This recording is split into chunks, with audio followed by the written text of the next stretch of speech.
What up, Ninja Clan, and welcome back to my YouTube channel. I am, as always, your host, the Atomic Ninja G, and today we're doing a bit more of an informal video, kind of like we did at the start of December. Also, Happy New Year! Woo! I don't have anything to blow. Happy New Year! So, like I said, this is going to be a very informal kind of video. I'm just going to chat about a couple of things we've done over the last month. We've got some Lorcana news to cover. We've got some Star Wars news to cover. And also, I've got some very exciting channel news to cover with you guys as well. Then, at the end of the video, I'm going to grab these 2 packs of Disney Lorcana. And we're going to do something a bit different. So we're going to do that at the end of the video. So if you're into Disney Lorcana, stick around for that as I just tap my shoulder randomly.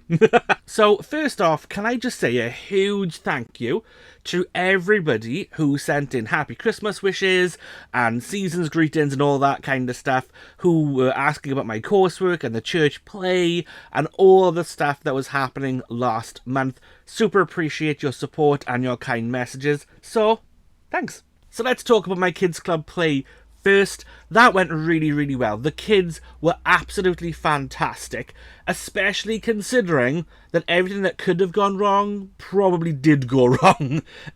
Like the projector stopped working, a bunch of the music didn't work, and it was a bit mental. But considering that everything was a bit chaotic, the kids were absolutely fantastic, and I could not be more proud of them. There was 1 or 2 people who had to step in last minute, including this handsome guy right here. But all in all, we all had a great time, and like I said, they were absolutely fantastic. So guys, if you were part of the Christmas play and you're watching this, then thank you so much. You were amazing. Then there's my college work. So I don't remember how many units I had to go at the start of the month. I'm not sure. I've got 4 units left to do. I was hoping to get them all done, but just with the lead up to Christmas, things got super crazy and I just didn't get everything done. So I've got 4 units left to go. Hopefully going to smash those out now in the next couple of days, and then I send them off for evaluation and approval, and hopefully by mid-January I will be a qualified TA in the UK. Oh, woohoo! And also, I'm a gamer, so let's talk about a couple of games that I've played over the last month. Now, unfortunately, I've not had a chance to play any Lorcana at all, which makes me very sad because I do love playing Lorcana. I am part of a league. I didn't get to go to any of the sessions through December due to various things like bad weather, work parties, just general busyness and stuff like that. I think I was sick 1 week as well. So, yeah, haven't really been playing Lorcana at all. I did play 1 game of Star Wars Unlimited with the nephew. We did not record that game. That was just a casual, let's just mess around and play. So we did that. But the 2 games I've mostly been playing, one was Rita's Rewind, which is a Power Rangers game. It's an arcade style game. It's really cool. Got it on the Switch. Absolutely love Power Rangers. I grew up watching Mighty Morphin, followed them all the way through to I think about In Space, dropped off for a bit, but then came back to the franchise later on with SPD. So when they announced this game that was coming, I was like all over this thing. Couldn't wait for it to drop. Downloaded it straight away. Completed it in a couple of hours, I'm not gonna lie. But absolutely loved this game. The other game that I spent a lot of time playing is a game that's like the polar opposite of Power Rangers. It was Dreamlight Valley.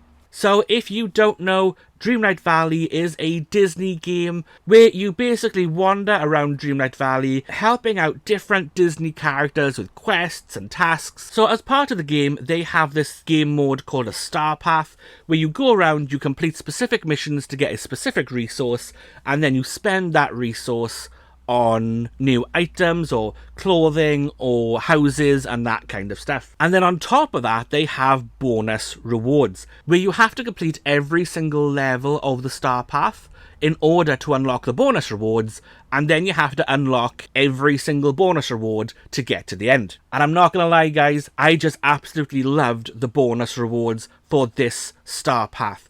So I spent a lot of time going around doing the different missions, unlocking new characters so I could get those missions done, hunting for resources, doing special missions to get new things, to unlock resources.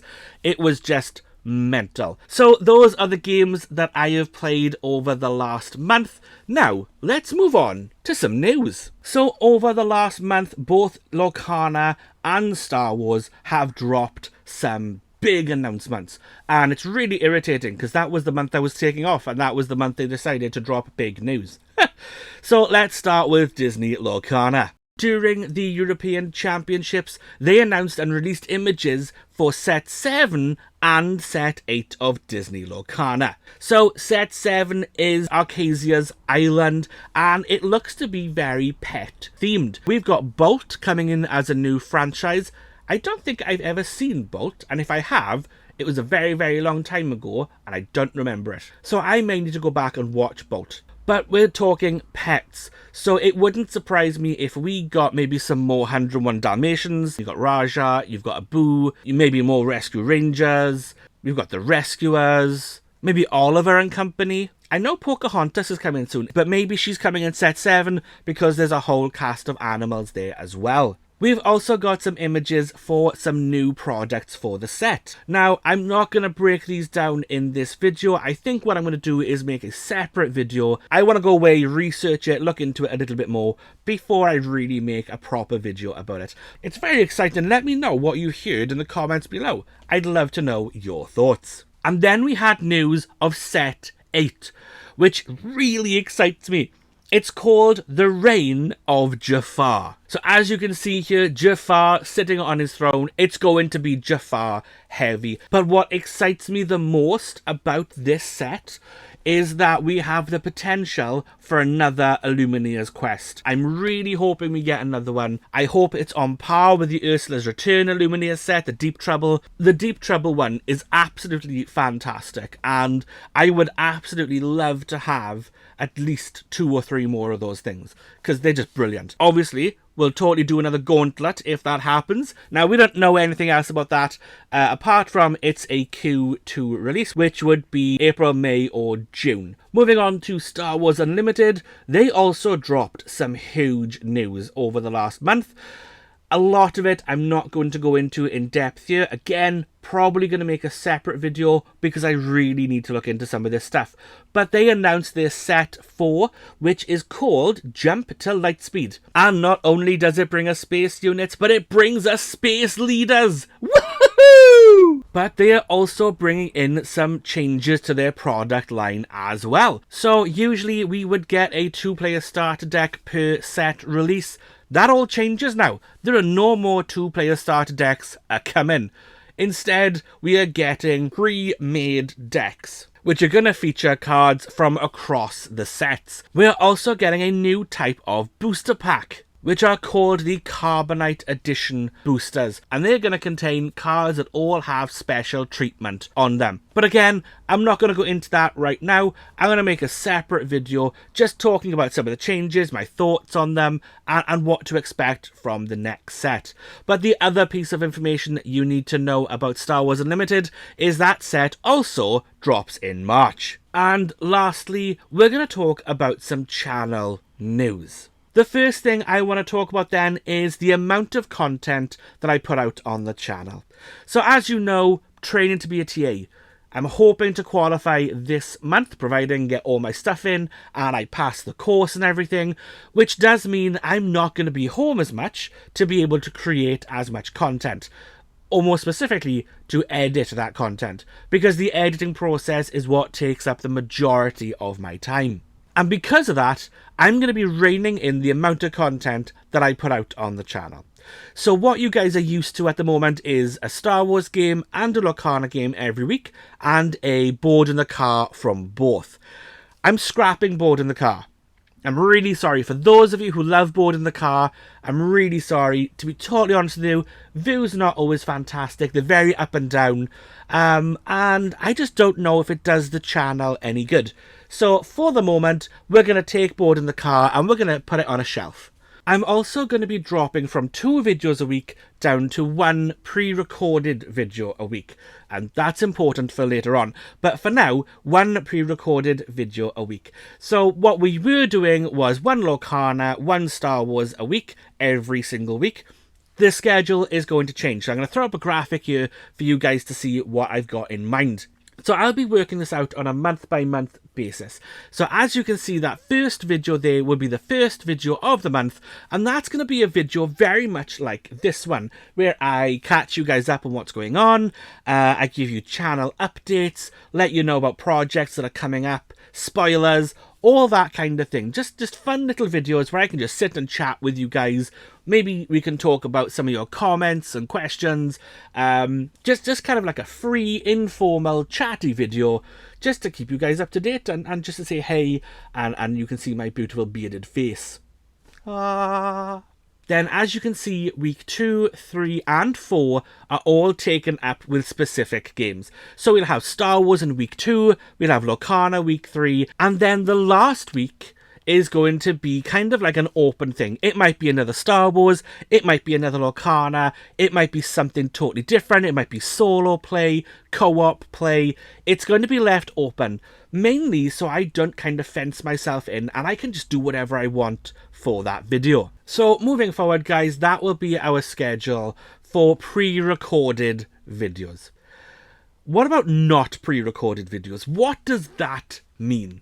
Well, 2025 is the year I go live. That's right. I am going to be spending this year trying out live streaming. I'm going to see if it works. If it doesn't work, doesn't matter. If it does work, hey, fantastic. So, starting this Sunday, 2 p.m. GMT, which is UK time, I'm going to be going live and I'm going to be streaming Power Rangers Rita's Rewind. I think that will be a great place for us to start, especially since I've never done this before. So we're going to do that this Sunday, 2 p.m. Check out whatever time zone you're in and use Google to work out what time that is for you. If you can join me, that's fantastic. If you can't join me live, don't worry. I'm going to be putting those videos up on the channel. I'll put it in a playlist somewhere for you guys to find. And the last thing in this entire news section is this. I have a personal goal for the channel this year, and that is to reach 500 or more subscribers on the channel. So as of recording, the channel is on 333, which is a big step towards 500. Now, as part of the stuff that YouTube tells me on my creator page, it tells me that a lot of you guys that watch my videos regularly aren't actually subscribers. So guys, it would super be helpful, and I would super appreciate it if you would click that subscribe button. Help get me to 500 subscribers this year. If you are already subscribed, then do me a favour. Pass the channel on to your friends, family, your postman, your milkman, your doctor, I don't know, anybody you can find. Anybody that you think would subscribe, pass it on to them. I'd appreciate that too. Yes.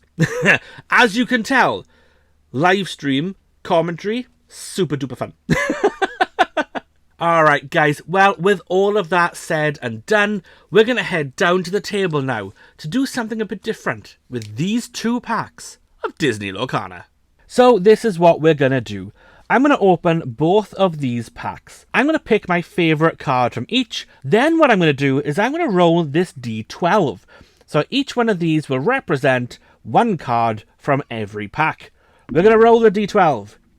This one has come up as a 7. So then what I'm going to do is I'm going to get card number 7 from this pack, card number 7 from this pack, and we're going to compare them, see which one is best. And then in the comments below, I would love to hear your thoughts on which card you think is the better card. So without any delay, let's do Baymax first.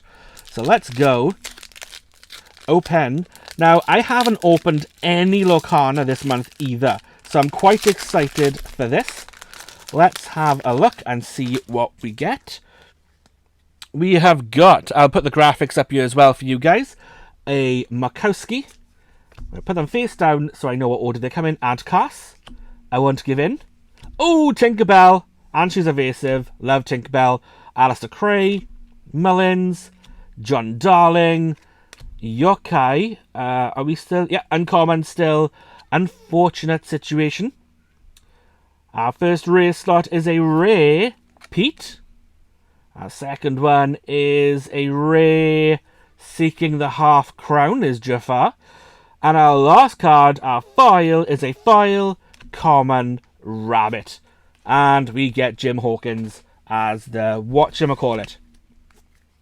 So I think we all know that Tink is my favourite one from this pack, right? It's going to be Tinkerbell. There's no other way around that. Let's open up Stitch's pack. Let's go. Ho, ho, ho. Let me know, guys. Have you opened up any Lorcana in December? Did any of you get Lorcana for Christmas? That might also be a cool question to ask. We've got Gazelle. Adore. We got her, Wintertop. Another Aunt Cass. Mr. Litwack. Making Magic. John Silver. Honey Lemon. Chip. Scar. Our last uncommon. Our first rare slot then is a rare. Yokai! Nice. So far, this is my favourite card. Oh, super rare Minnie Mouse. And our last card is a super rare foil. Oh, get in. Tashida Hamada. All right. This character gets +1 strength and +1 willpower for each item you have in play. 3/3, quest for 3, 6 cost. Yep, Tashida makes my most favourite card in this pack. So pack-wise, considering we got 2 super rares and a super rare foil in that one, pack-wise, I think this pack wins, right? But that's not what we're here for. Let's do it. Card battle. It's rolled off the board. Let's do it again so you can see. Do you know what? I've had 2 every single time I've rolled this blinking dice. There we go. 5. We'll go with 5. Numero 5. So, 1, 2, 3, 4, 5. It's Alistair Cray versus 1, 2, 3, 4, Making Magic. Okie dokie. Which is the better card? So let's take a look at Alistair Cray first. He's a 3-cost inkable, 2/4 quest for 1, and has the ability an Eye for Tech. When you play this character, if an opponent has an item in play, gain 1 lore. Making Magic then is a 3-cost inkable card. It's an action, move 1 damage counter from chosen character to chosen opposing character, draw a card. Alright guys, in all honesty, I'm going Making Magic for this round. I think that Making Magic is the better card of these 2. My reason for this is that Alistair Cray, while being a character and being able to gain new lore, he's very conditional in his ability. I'm not a fan of conditional abilities. So when you play this character, it's a one-shot ability. If an opponent has an item, gain a lore. So you're not going to want to play him unless your opponent has an item. And you can't ever guarantee that your opponent has items in their deck. I'm not an item-heavy player. This would be a useless card against me personally. And it's only a one-shot and it's conditional. And for that reason, I'm giving it to Making Magic, who, when you play it, you always get to move a damage counter from a chosen character. Again, it is kind of conditional because you have to have damage to be able to move damage, but you always get to draw a card. So I'm giving the win to Making Magic. Let me know in the comments below what was your favourite card from these packs, and also which one wins the battle for you. And that'll be it from me for this video, guys. Thank you so much for joining me today. I hope you enjoyed this video, especially since they're going to be a regular feature on the channel. If you did, do me a favour, click that like button. Let me know that you liked it. Help me get to that 500 subscriber goal by subscribing to the channel. And if you're already a subscriber, do me a favour, share this video with your friends, your family, and your next door neighbour's goldfish. Because they like YouTube. They do. They really do. Until next time, I have been the Atomic Ninja G. You guys have been awesome. And this has been a New Year's Day edition of the newly branded Inside the Mind of G.